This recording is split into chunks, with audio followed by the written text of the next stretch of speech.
এলাকায় লাগাতার চোরের উপদ্রবে আতঙ্কে দিন কাটাচ্ছেন আসানসোলের রূপনারায়ণপুরবাসীরা। এবার সেই তালিকায় যুক্ত হল পবিত্র দেবস্থান বা মন্দিরও। মন্দিরের তালা ভেঙে চুরি হয়ে গেল মা কালীর বহুমূল্যবান সোনা ও রূপার অলঙ্কার।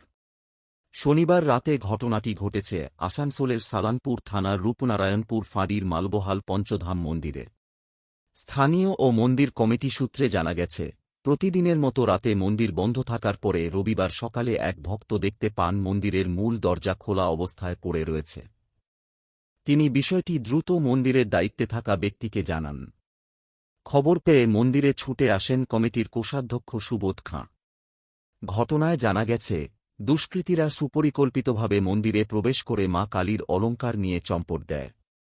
চুরি যাওয়া সামগ্রীর মধ্যে রয়েছে সোনা ও রূপার প্রায় 7টি চেইন, রূপোর মুকুট, রূপোর খড়গ, সোনার লকেট সহ বিভিন্ন মূল্যবান গয়না।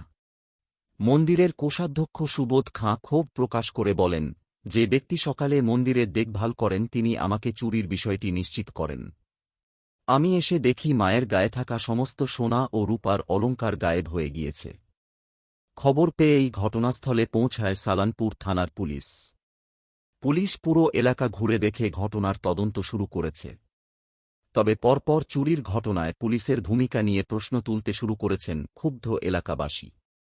সাধারণ মানুষের অভিযোগ, এলাকায় নজরদারি অভাবের কারণেই দুষ্কৃতীদের দৌরাত্ম্য দিন দিন বাড়ছে। দ্রুত এই ঘটনার সাথে যুক্ত দুষ্কৃতীদের গ্রেপ্তার এবং চুরি যাওয়া গয়না উদ্ধারের দাবি জানিয়েছেন বাসিন্দারা। পুলিশ জানায়, গোটা ঘটনার তদন্ত শুরু করা হয়েছে।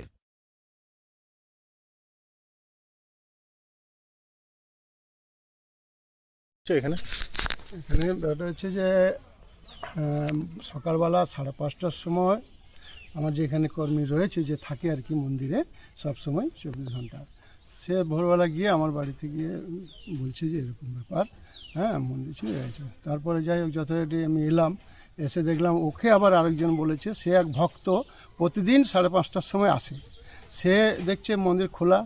তারপরে এসে ওকে উঠিয়েছে, উঠিয়ে বলে এই ব্যাপার। তারপরে এলাম, এসে সবাইকে ডাকলাম, আমাদের সেক্রেটারি ট্রেজারার যারা আছে সবাইকে ডাকলাম। ডাকার কি চুরি হয়েছে? চুরি হয়েছে বলতে এখন মানে আমাদের খড়গটা রূপোর ছিল, মায়ের মুকুট রূপোর ছিল, সোনার চেন ছিল, জিপ ছিল, সোনার লকেট ছিল এবং কয়েকটা আরও রূপোর চেন টেন ছিল, মানে 7-8খানা চেন ছিল, হাতে বাউঠি বালা এরকম ছিল, হ্যাঁ সোনার রূপো মিলিয়ে মানে অনেকখানি ছিল।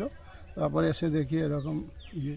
তারপর যাই থানাকে ফোন করা হলো, থানা এসছিলেন ওনারা, এসে সমস্ত ইয়ে করে গেলেন, লেখাজোখা করে দেখে ছবি নিয়ে গেছেন, হ্যাঁ মূল্য বাকি তদন্ত হবে তারপর। আচ্ছা, এটা কোন জায়গা? এটা হচ্ছে পঞ্চধাম মালবহাল পঞ্চধাম মন্দির। আচ্ছা, আপনার নাম? আমার নাম সুবোধ খাঁ, সুবোধ কুমার খাঁ। কি এখানে কি আমি এটা দেখাশোনা করি আপাতত, মানে কেশিয়ার হিসাবে বলতে হবে, ঠিক আছে। ট্রেজারার আছে একজন, সে তার আন্ডারে আমি।